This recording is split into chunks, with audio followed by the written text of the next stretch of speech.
vamos agora convidar o professor Rilmo Braga Cruz Júnior, delegado de Polícia Civil do Estado de Goiás, cujo tema será privacidade e uso da imagem do preso pelas instituições policiais.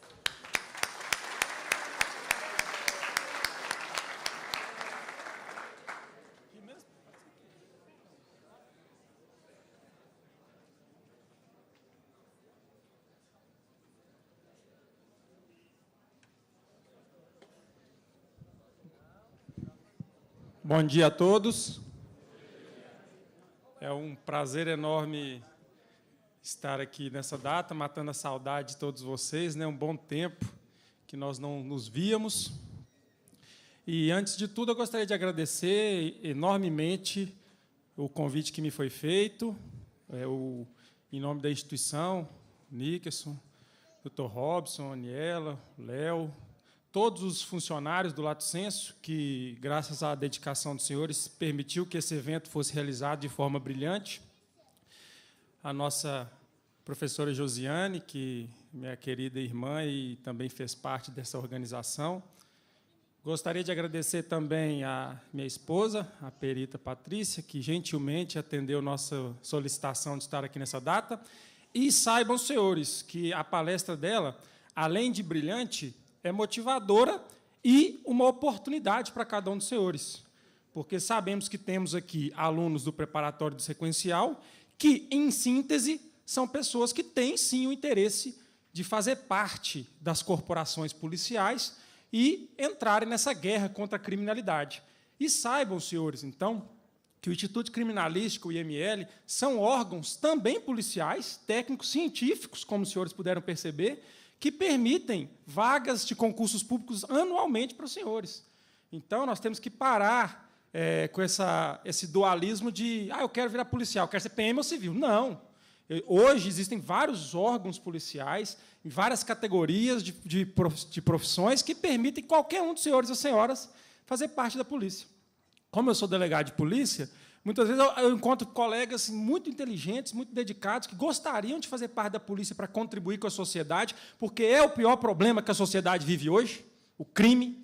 Quem já foi vítima de crime ou conhece quem foi, sabe que é a maior desgraça na vida da pessoa é o crime.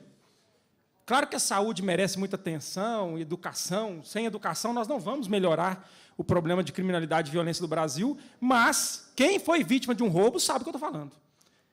São anos para você superar um trauma desse. Talvez uma vida para você superar o trauma de ser vítima de um crime. Então, saibam, senhores e senhoras, que são alunos aí, que buscam carreiras policiais, que existem ótimas vagas em polícia técnico-científica, auxiliar de perito, auxiliar de autópsia, médico legista, vagas na agência prisional, vagas em polícias administrativas, guarda municipal agora, que são concursos que estão surgindo aí com muitas vagas. Então, os senhores e senhoras que estão de parabéns por fazer parte do brilhante corpo do Lato Senso, saibam que as vagas estão aumentando a cada dia e os senhores terão, sim, a oportunidade de entrar para o time do bem do combate à criminalidade. Então, eu fico muito feliz pela palestra. É uma oportunidade não somente de conhecimento técnico-científico, mas também para que os senhores abram o leque de oportunidades de vocês. Não esqueçam um pouco esse dualismo PM civil. Existem várias polícias para todos nós que nascemos para contribuir com a sociedade. E, por fim, eu gostaria de agradecer a Deus, antes da gente entrar no nosso tema, o trecho bíblico que relata a vida de todos os policiais. Se o Senhor não guardar a casa, em vão vigia a sentinela. Nós precisamos de Deus a cada dia, nas nossas vidas e nossos corações, para que todos os policiais que somos e os senhores que serão, possam sempre voltar vivos para nossas famílias em casa. E, por fim, agradecer a presença dos policiais militares e civis que estão presentes, os professores, em nome do meu ídolo, professor Rafael, agradecer a presença de todos os professores. O professor Rafael, para mim, é um exemplo, parece ter uma nuvem branca em cima da cabeça dele. É uma pessoa abençoada. Só de olhar para ele, a gente já fica mais calmo, né? É uma pessoa realmente iluminada, e eu tenho o prazer de ter sua amizade. Bom, pessoal, para a gente começar, então, o nosso debate, é uma conversa, né? Porque quando a gente faz curso de oratória, a gente aprende que palestra é palestra, aula é aula. Mas como você vai dar uma palestra para os seus alunos, vira um aulão, não é isso? Então, a gente vai tentar quebrar um pouco o gelo aqui. Minha apresentação, bem rapidamente, sou bacharel em Direito, tenho algumas pós-graduações aí, e sou, com muita felicidade, professor do Lato Senso de Direito Penal, Processual Penal e Legislação extravagante. Hoje nós vamos tratar do seguinte tema: o uso da imagem do preso pelas instituições policiais. Mas antes, vamos nos contextualizar. Qual a relevância de palestras, por exemplo, como foi feita hoje, quando aqui cheguei, o senhor estava tendo uma palestra sobre sistemas criminais. E algumas outras palestras que os senhores tiveram ontem falam mais ou menos sobre isso, que a nova tecnologia ela é muito boa e muito útil para a polícia. Por quê que nós precisamos hoje trabalhar com tecnologia, e principalmente com tecnologia da informação? Porque a realidade do mundo, do Brasil e de Goiás é crise. É isso? Acho que não preciso ficar falando sobre crise. Todo mundo está vivendo a crise. E quando você vive uma crise, falta dinheiro. E quando falta dinheiro, falta policial. Há 5 anos atrás, Goiás tinha 15 mil PMs. Hoje, Goiás tem 10. Olha que loucura. Há 5 anos atrás, tinha 15 mil PM na rua. Hoje tem 10 mil. E tem muito mais bandido. Como resolver isso? Se há como resolvermos isso? Com informação, tecnologia. A viatura não sai mais para a rua para monitorar bandido. A viatura sabe onde o crime ocorre, está lá e o crime não ocorre, porque ela sabe onde o crime está acontecendo, as viaturas são georreferenciadas através de GPS, e assim sucessivamente. Nós precisamos de tecnologia da informação. E essas palestras foram importantes para os senhores, porque os senhores já viram como a tecnologia pode auxiliar, porém, de outra sorte, como tudo na vida, tem um lado ruim. E as nossas palestras de agora, tanto a minha como da doutora Patrícia, estão mostrando para os senhores como que a tecnologia prejudica o trabalho policial. Por exemplo, no caso das drogas, através da internet. Nós temos sites e mais sites vendendo drogas. Algumas verdadeiras, outras muitas vezes falsas. Muitas vezes. No ano retrasado, eu fiz a maior apreensão de droga sintética da história de Caldas Novas. Recentemente saiu a sentença, a droga não era droga. Era papel. E aí? Ou seja, a tecnologia ela está sendo usada para o mal em alguns casos. E no caso das drogas é um bom exemplo disso. E no caso que trago para os senhores, então, para nós entrarmos no nosso tema, o uso da imagem do preso pelas instituições policiais também é um bom exemplo como a tecnologia está sendo usada para o mal, para o cometimento de ilícitos, para prejudicar pessoas. E aqui, eu acho que a maioria já me conhece e sabe que eu não sou muito de passar a mão na cabeça de suspeitos, cidadãos infratores. Mas nós vamos fazer uma parte da palestra acadêmica, professor de direito, e uma parte policial, porque nós temos que respeitar os direitos do cidadão. E aí vem a segunda parte do tema do nosso seminário, que são os direitos humanos. Eu não sou muito bom em falar sobre direitos humanos, porque eu não... Os senhores já sabem. Mas nós, e cada um dos senhores que aqui estão de parabéns por comprarem a briga contra o crime, que é o mal que assola a nossa sociedade. Se cada um dos senhores estão aqui sábado de manhã para falar sobre segurança pública, é porque os senhores estão preocupados.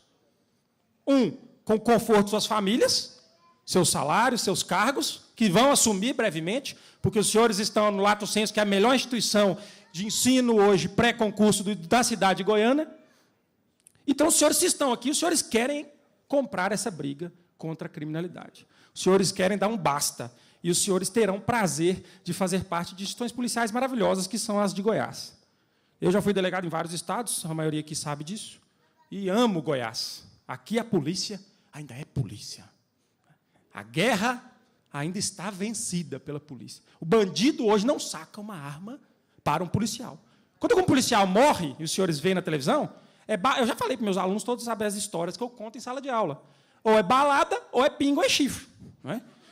Eu nunca vi um bandido sacar uma arma policial sabendo que é um policial em Goiás. É quase impossível acontecer. Mas os senhores sabem que no Rio, São Paulo, Minas Gerais, isso acontece. Rondônia, onde eu fui delegado 5 anos, isso era todo dia. Goiás, felizmente, os senhores terão a oportunidade de fazer parte de instituições muito respeitadas. Mas, para a gente falar sobre a tecnologia que vem prejudicando os direitos dos cidadãos, nós precisamos falar sobre o uso da imagem do preso pelas instituições policiais. Porque hoje, diariamente, nós temos presenciado lesões aos direitos dos cidadãos através da imprensa, que, em razão de toda a tecnologia e globalização, hoje, em questão de segundos, toma conta do mundo. E, a partir de então, os senhores vão começar a verificar, e toda vez que os senhores assistirem uma cena na televisão ou no jornal, os senhores vão perceber comigo que, infelizmente, na grande maioria dos casos, a imagem do preso não poderia estar sendo utilizada. Eu, como delegado de polícia, já utilizei milhares de vezes.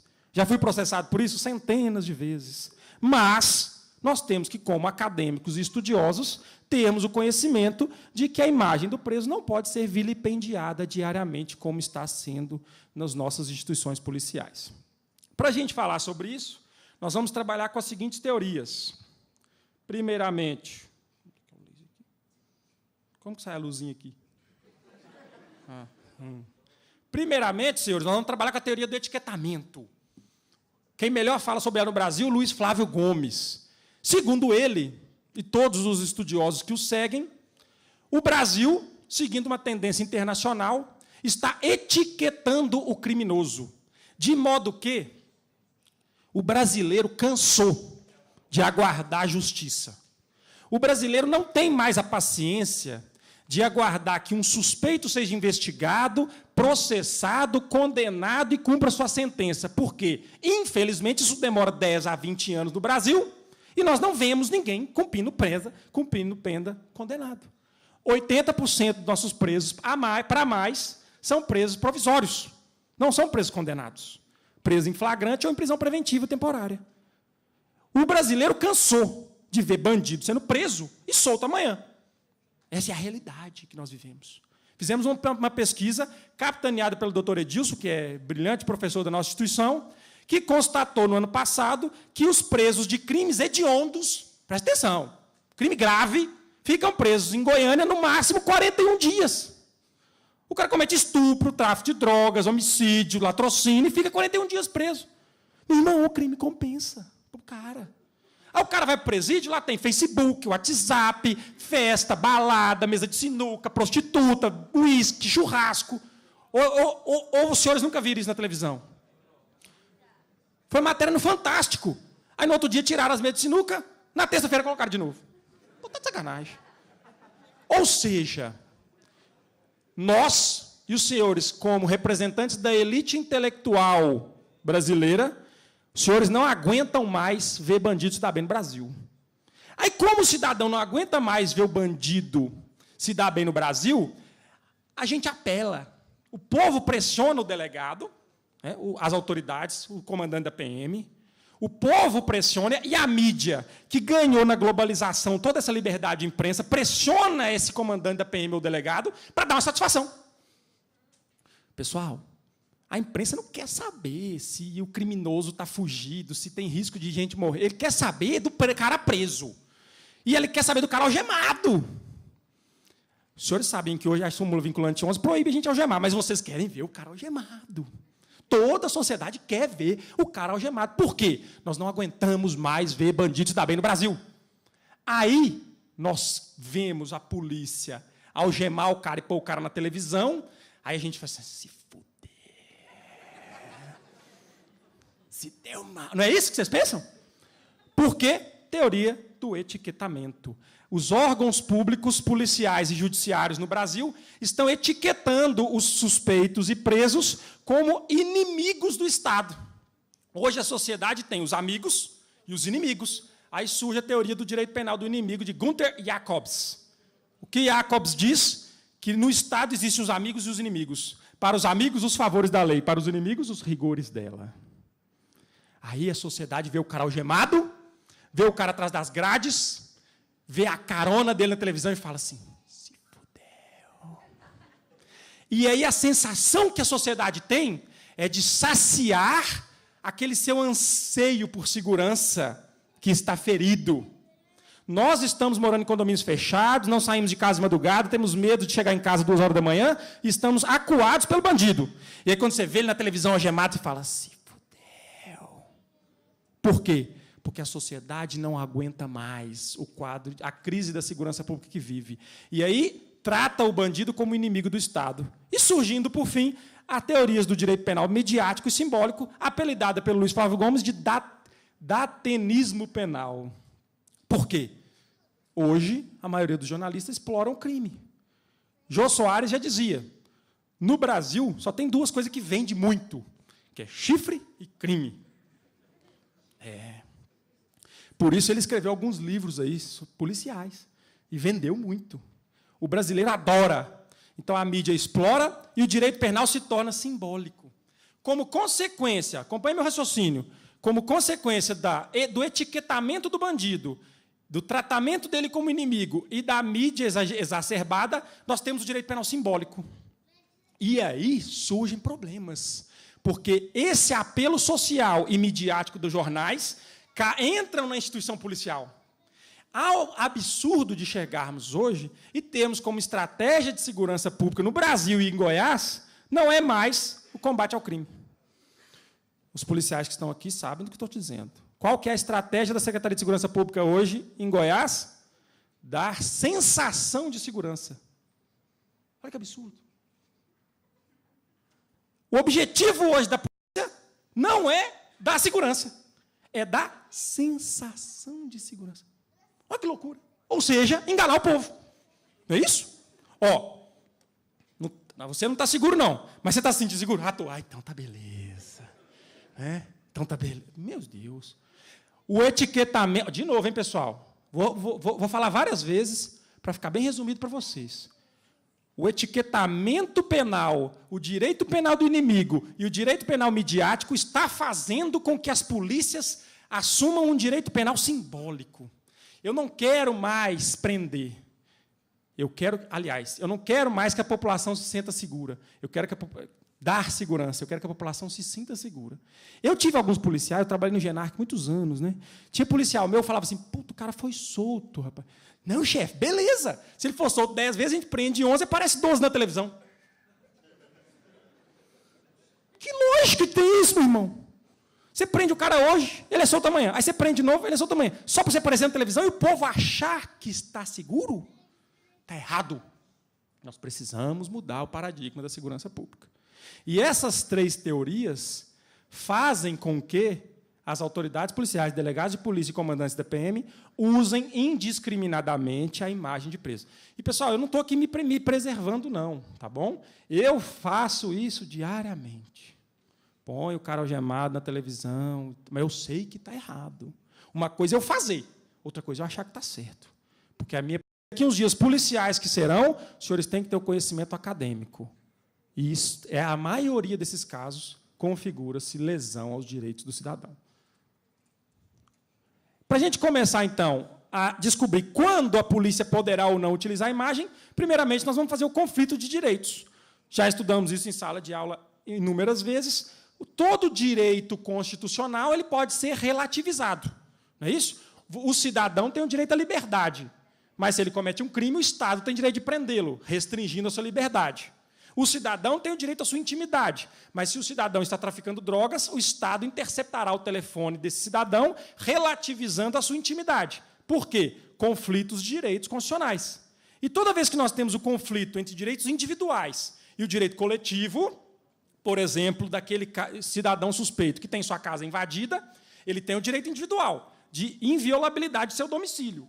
Porém, se ele está cometendo crimes, o Estado tem o direito coletivo de entrar na sua casa para apreender sua arma de fogo. Então, o direito individual do cidadão, ele perde espaço frente ao direito coletivo do Estado. Ou seja, supremacia do interesse público, princípio de direito administrativo que os senhores devem estar estudando aí com a professora Ariadna. Ou seja, toda vez que nós temos um conflito entre direito de todos, supremacia do poder público sobre o direito individual, o direito de todos prevalece sobre o individual. Tranquilo isso? Beleza? Assim sendo, nós temos algumas decisões no Supremo. E eu trouxe para os senhores apenas uma, que é um habeas corpus 10.814/5, de 1994, onde o Celso Mello disse que a cláusula tutelar da inviolabilidade de sigilo epistolar é o sigilo de correspondência, de cartas, tá, pessoal? Não pode constituir instrumento de salvaguarda de práticas ilícitas. Vou traduzir para vocês. Alguns diretores de presídio estavam respondendo processo por estar abrindo cartas de presos.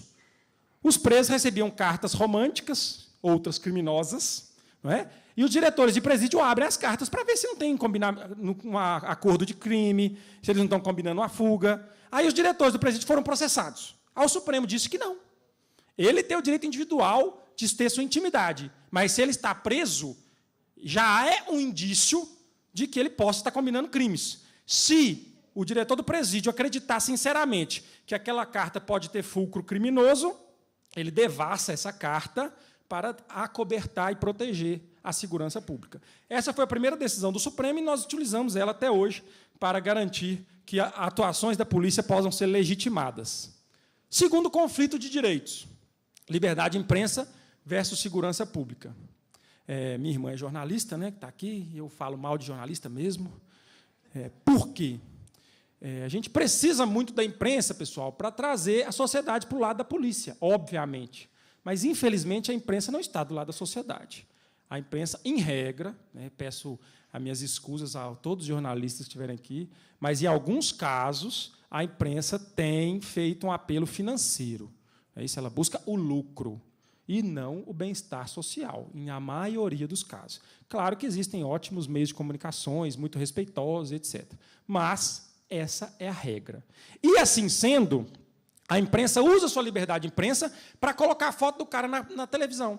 E depois vai querer dizer que foi o delegado que autorizou, ou o policial militar, ou o tenente, ou o capitão, que autorizou o uso da imagem, quando, na verdade, isso não acontece.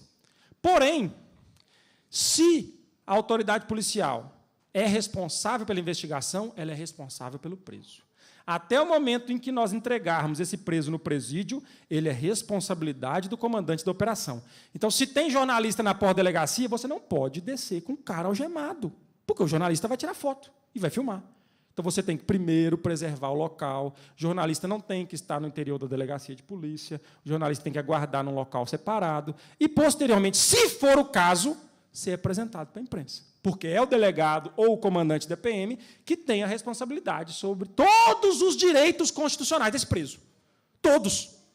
Se o preso está na minha viatura, eu posso deixar ele ser espancado na rua? Não. Do mesmo jeito que eu não posso deixar o físico dele ser violentado, eu não posso deixar a imagem dele ser violentada. Nós temos maneira de proteger só o físico, mas um dos direitos individuais do cidadão é o físico. Outros existem, e um deles, a imagem do cidadão. E, em alguns casos, poderão ser utilizados. O que vinha acontecendo é que o Supremo Tribunal Federal e o STJ estavam protegendo por demais a imprensa. Mas nós conseguimos encontrar um caso, um precedente do Supremo, envolvendo a Rede Globo e o governador Antony Garotin, na época que ele era candidato à presidência da República, onde o Supremo proibiu a divulgação de interceptações telefônicas, ou seja, que informações pejorativas contra a imagem do Garotin, não tem nada a favor de Garotin, não tem partido político, não é essa a nossa discussão aqui é acadêmica. O Supremo proibiu a Rede Globo de divulgar informações que violavam a intimidade e a vida privada do Garotin. Então, é um precedente importante que nós temos utilizado para tentar acalmar a mídia e a imprensa para proteger a imagem dos presos em alguns casos. Eu não estou aqui querendo, pessoal, longe de mim, está querendo passar a mão na cabeça de bandido. Tá? Nós vamos estudar e criar metodologias para que possamos identificar quando e como a imagem poderá ser utilizada. Eu trouxe alguns filmezinhos aqui para vocês. Nós vamos identificar que isso é possível ser feito para que a polícia garanta o sucesso da sua investigação, garanta os direitos individuais do preso e possa, aí sim, ganhar a cada dia mais legitimidade social. O último conflito, pessoal, que nós temos jurídico aqui, no nosso caso, é o mais importante deles. O preso tem o direito da sua imagem individual. A imagem, obviamente, tutela aí sua privacidade, sua intimidade, etc. A imagem do preso tem que ser preservada. Porém, se e somente se houver interesse na segurança pública, ou seja, no combate ao crime, houver um interesse maior que suplante o interesse individual da intimidade do preso, aí sim eu poderei fazer uso dessa imagem. De novo, hein?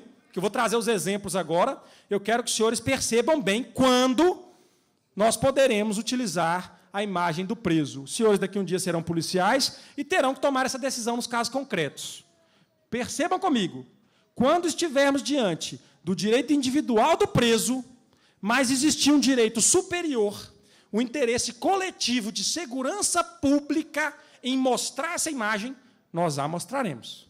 Quando não houver esse interesse, nós não poderemos mostrar. Basicamente, esse é o conflito que nós vamos enfrentar. Para isso, nós vamos fazer o conflito através do princípio da proporcionalidade. O uso da imagem do preso será permitido quando houver adequação, necessidade e proporcionalidade. O que seria adequação? Veja bem, se nós temos um caso de um estuprador em série, aliás, vamos ao caso mais famoso de Goiás, o serial killer, né, talvez o maior matador em série dos últimos anos do Brasil, serial killer de Goiânia. Ele matou 20, 30 mulheres na cidade, não é isso?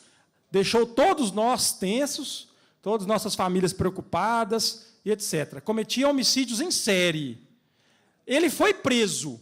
Ele tem direito à intimidade? Sim. Porém, pergunto aos senhores, a divulgação da imagem do serial killer na imprensa, na mídia generalizada, para que surgissem novas vítimas, novas testemunhas, novos indícios, a divulgação dessa imagem do Tiago foi importante para a segurança pública ou não?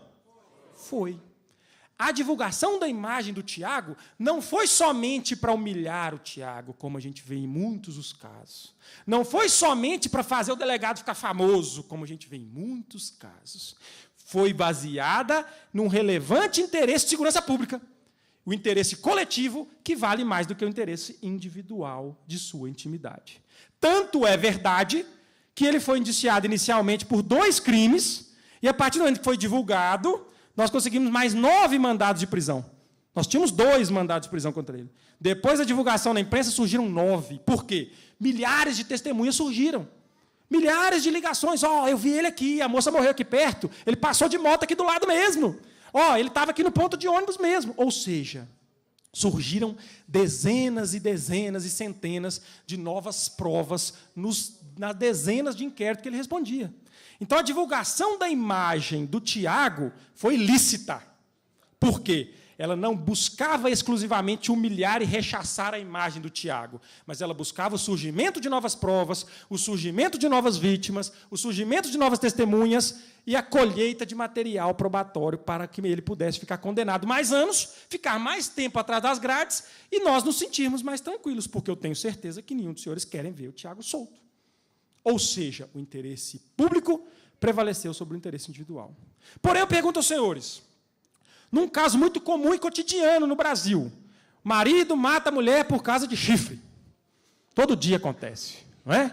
Marido matou a mulher. O cara é trabalhador, tem residência fixa, tem emprego fixo, emprego bom. O que os vizinhos falam quando vão ser inquiridos nesses crimes? Nossa, mas era um rapaz tão bom, nunca falou mal de ninguém, nunca brigou. Aí você vai tirar um antecedente criminal do cara? Nada de antecedente criminal. Você vai na empresa do cara, pai, não acredito que ele fez isso, era um trabalhador dedicado, um homem honrado, um homem honesto. Tudo bem. Aí esse cara é preso. Ele tem o direito individual da intimidade. Pergunto aos senhores, existe o interesse coletivo da segurança pública de divulgação da imagem desse cara na televisão?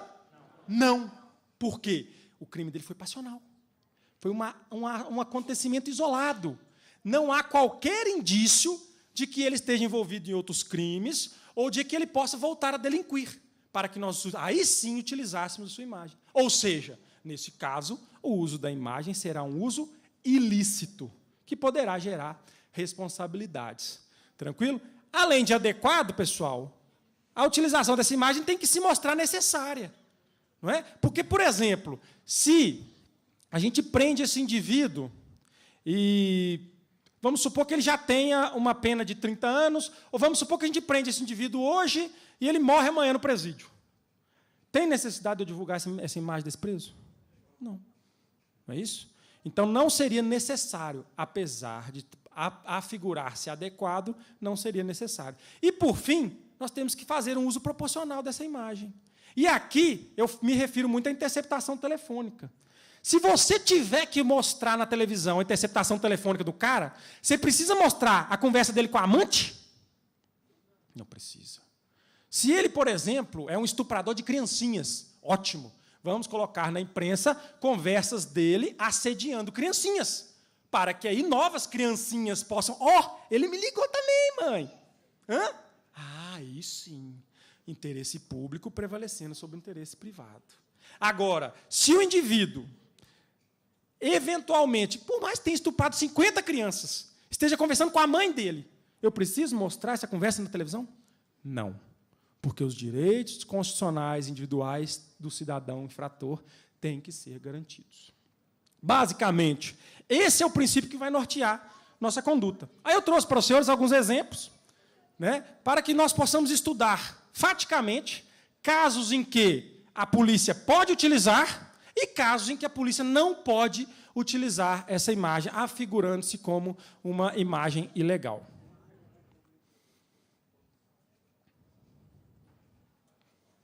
Primeiramente, então, pessoal, vamos começar com o uso lícito, tá? Revisão, tá? De tudo que vimos até agora. Vamos dar um exemplo agora de uso lícito, permitido, proporcional e legal da imagem dos suspeitos.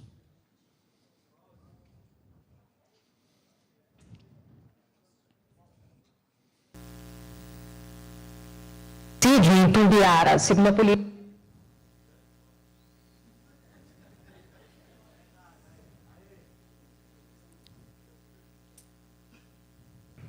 Câmera flagra homicídio em Tumbiara. Segundo a polícia, foi um acerto de contas.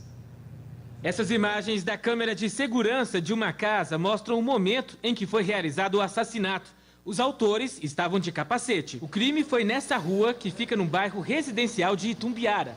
A vítima tinha 31 anos e morreu na hora. Segundo a polícia militar, o homem cumpria pena em regime semiaberto por vários crimes, entre eles tráfico de drogas. Menos de uma hora após o assassinato, os policiais civis do GEPATRI e do GENARC prenderam os dois suspeitos. O motivo inicial seria um acerto de contas. Com a dupla foi encontrada maconha e também a arma utilizada no assassinato. Todos eles têm passagem por vários crimes, é uma dupla de altíssima periculosidade, um deles comandando o tráfico de droga na cidade de Tumbiara. Bom, pessoal, um exemplo clássico. Uma dupla de presos no semiaberto, envolvida em vários homicídios, vários roubos, comandando o tráfico de droga em determinada região da cidade. Eu prendo esses caboclos. Eu uso a imagem deles ou não? Na hora.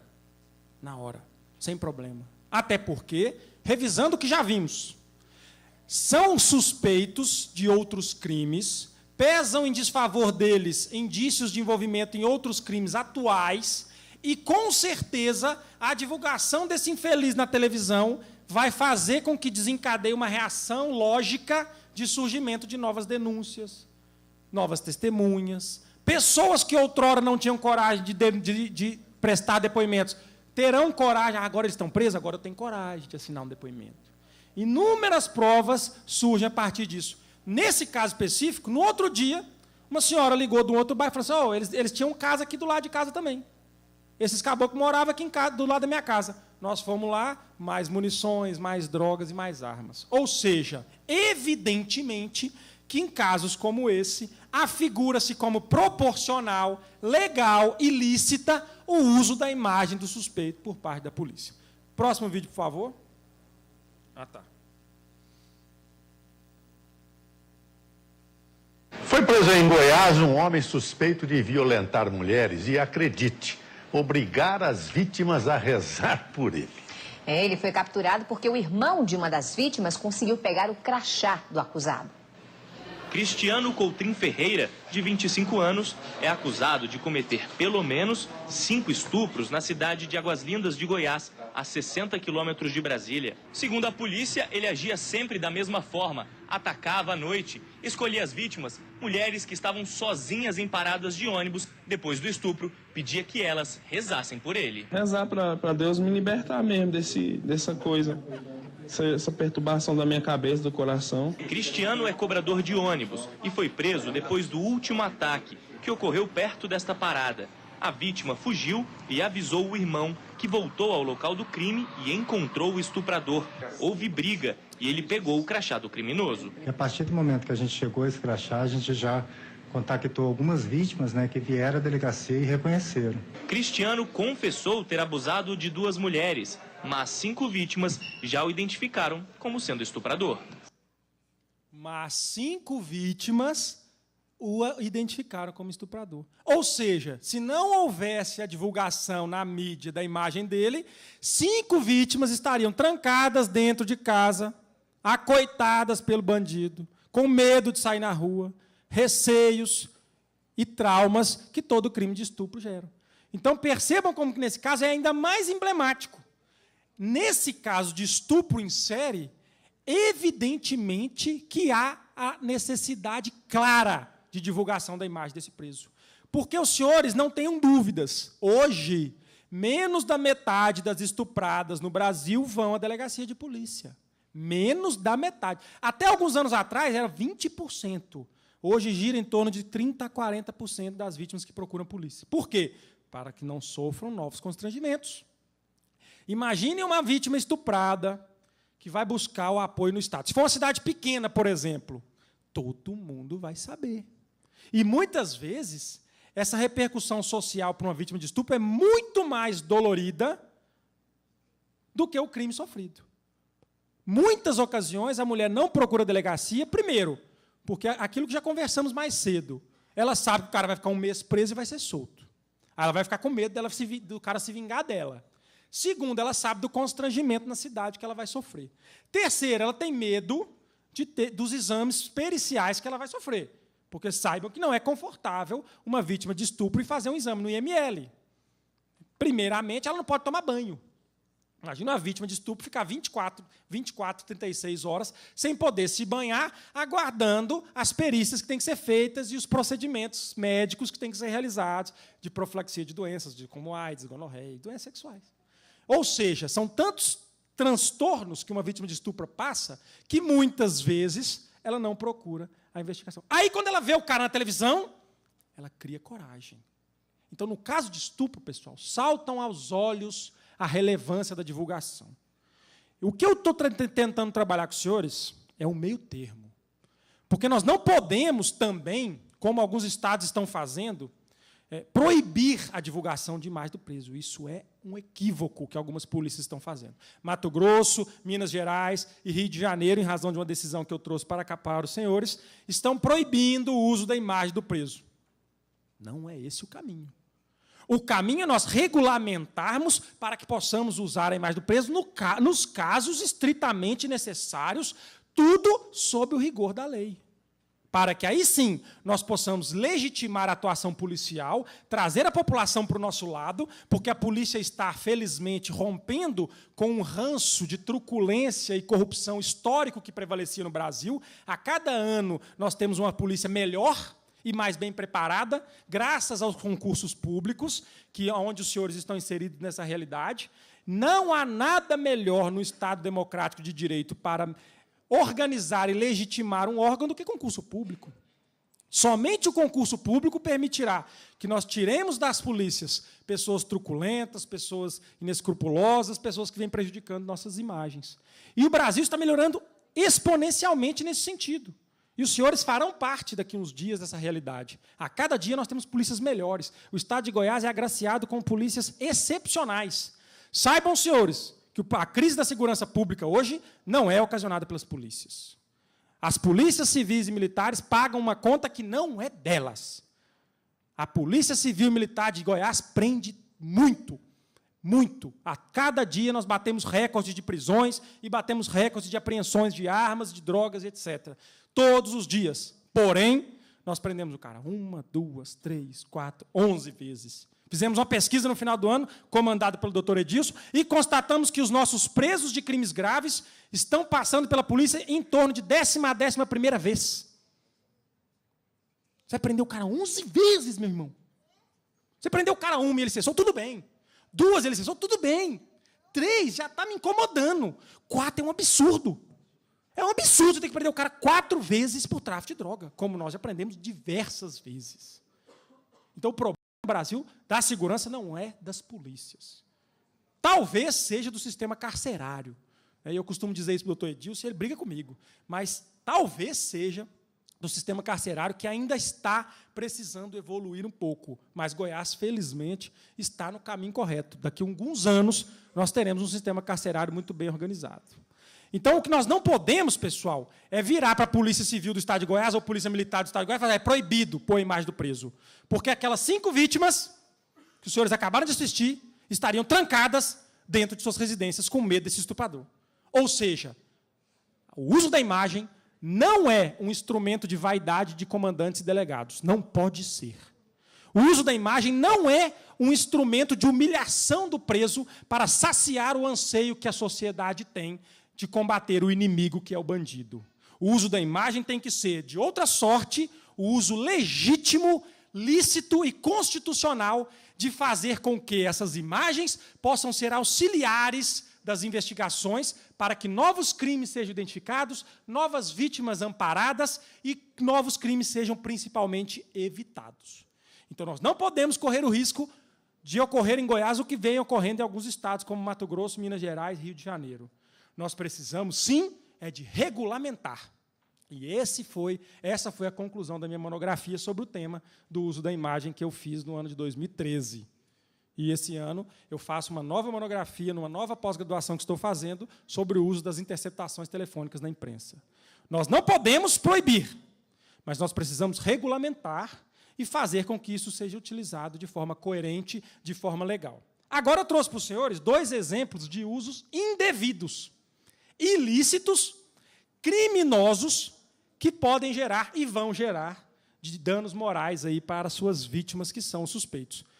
Porém, pessoal, antes de eu mostrar essas imagens, mais uma vez, eu peço a compreensão dos senhores de não visualizar aqui na frente um palestrante que gosta de alisar para bandido. Não é isso.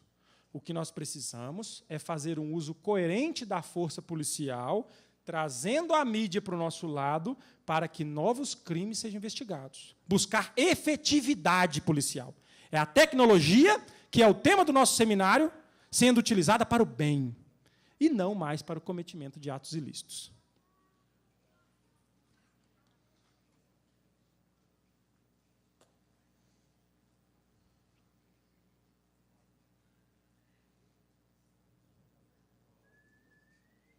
Um crime passional muito violento chocou os moradores do Leblon, na zona sul do Rio. O salão onde Shirley Cavalcante trabalhava, dentro dessa galeria no Leblon, um dos bairros mais ricos do Rio, ficou fechado durante todo o dia. A jovem de 26 anos foi surpreendida pelo ex-marido na saída do trabalho. Alessandro Barbosa entrou no salão com uma faca na mochila. A vítima ainda tentou conversar, mas foi golpeada várias vezes. Depois, o homem cortou os pulsos, mas foi socorrido por um PM que passava pelo local. Alessandro foi preso em flagrante e levado em estado grave para um hospital da Zona Sul. E, em choque, a mãe de Shirley não acreditava na morte. O casal estava separado há cerca de 4 meses. Segundo parentes, Alessandro não se conformava e queria ficar com o filho de 8 anos. As ameaças se tornaram constantes. Ele estava ameaçando ela, entendeu? Que ele vinha ameaçando ela, só que ela não acreditou. As imagens das câmeras de segurança do salão já estão com a polícia. O enterro da manicure será amanhã. Ela era uma pessoa alegre, porque se dava bem com todo mundo gostava dela, pô. Não tinha o que falar dele.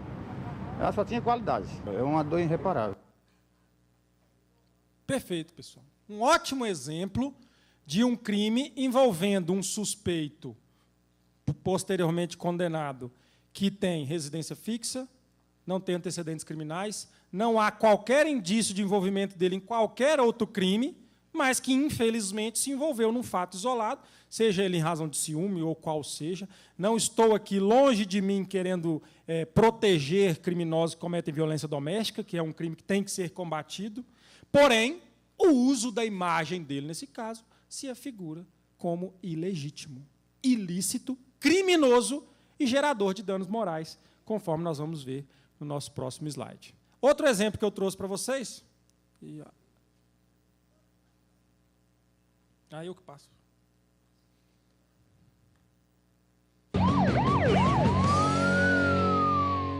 Foram 66 dias de investigações.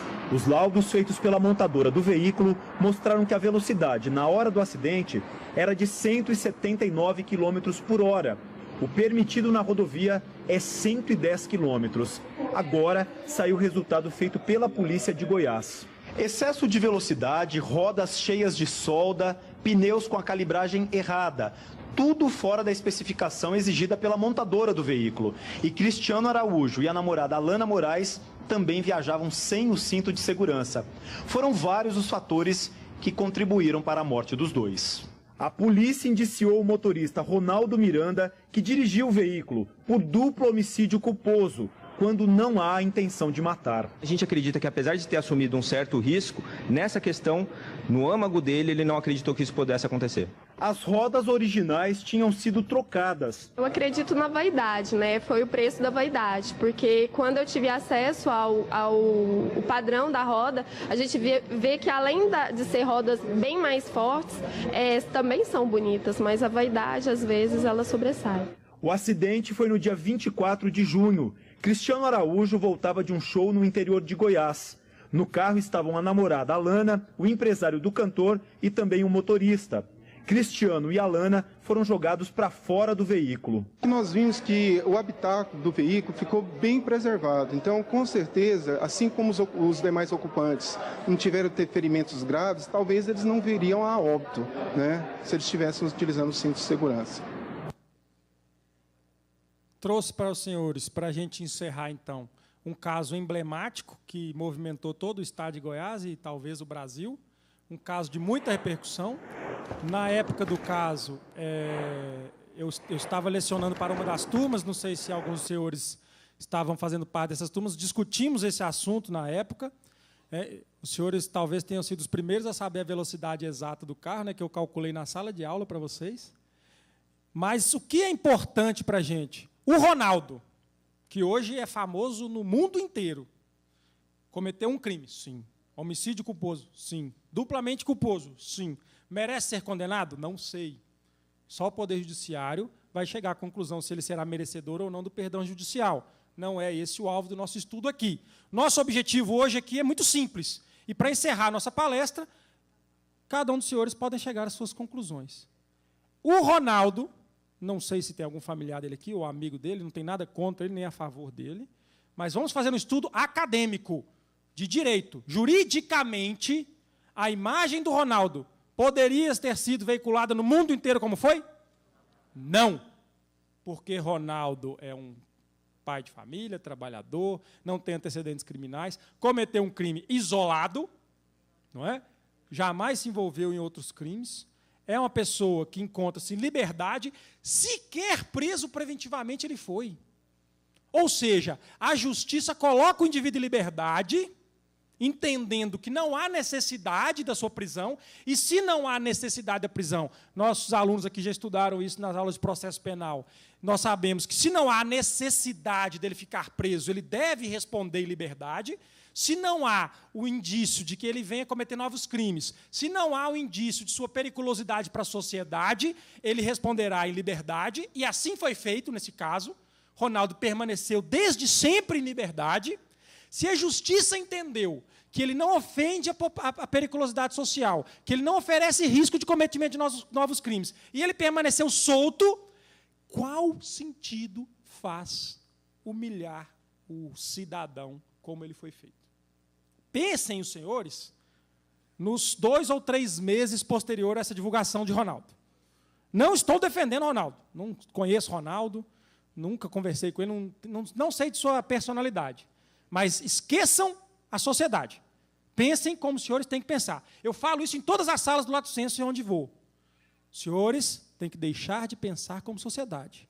A partir de agora, os senhores são ou serão brevemente profissionais detentores de curso de nível superior. E pensando academicamente, fica evidente que Ronaldo foi humilhado. Ele passou 2 ou 3 meses sem poder sair na rua. Por quê? Medo de ser apedrejado, medo de ser esfaqueado, medo de ser vítima de violência, medo de ser vítima de difamação, medo de ser vítima de calúnia, medos. Ou seja, todos, por onde eu passo hoje, seja no mundo acadêmico ou policial, nós temos uma divisão. A metade acha que ele vai ser condenado, a metade acha que ele vai receber o perdão judicial. Ou seja, 50% a 50%. provar, ou seja, há uma grande chance dele nem ser condenado. Nem condenado ele será. Há uma grande chance disso. Enquanto que a mídia, o direito penal midiático, o direito penal do inimigo e o datenismo penal já o condenou. Ele sofreu humilhações. Poderia, não foi o caso, né, porque foi contratado pelo Marrone, como todos sabem, mas poderia ter ficado anos desempregado. Poderia. Não é? Vamos supor que a classe profissional dele visse ele com maus olhos. Ele poderia permanecer anos desempregado. Poderia sofrer bullying de toda natureza. Poderia ser vítima de crimes. Por quê? A sua imagem foi vilipendiada criminosamente.